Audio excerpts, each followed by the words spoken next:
સર્વે ભક્તોને જય દ્વારકાધીશ, મહાદેવ હર, જય માતાજી। આવો આજના સત્સંગમાં આપણે પુરાણ પ્રસાદ પ્રાપ્ત કરીએ। આજે શિવ મહાપુરાણના એક ખંડમાં ઋષિ મુનિઓએ શિવાલયનો મહિમા બતાવ્યો।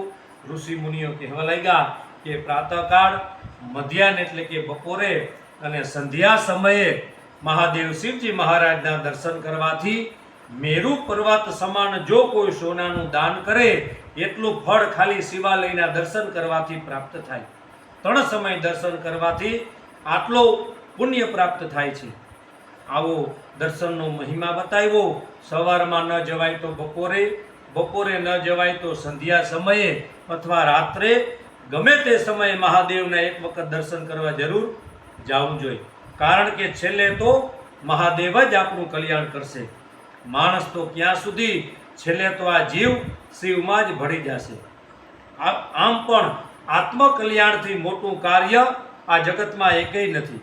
ઘણા લોકો એમ કહે કે શિવાલય જવાથી પાપમાંથી આપણે મુક્તિ મળી જાય, પણ શિવ મહાપુરાણ કથા એમ કહે કે શિવાલય જવાના ખાલી મનમાં સંકલ્પ માત્રથી પણ આપણું પાપ બધું છે તે મુક્ત થઈ જાય। અને સાથે શિવાલયની પરિક્રમા કરવાથી સમગ્ર જેટલા પણ બધા પૃથ્વીના તીર્થો છે તેની પરિક્રમા કરવાનું ફળ પ્રાપ્ત થાય। તો વાલા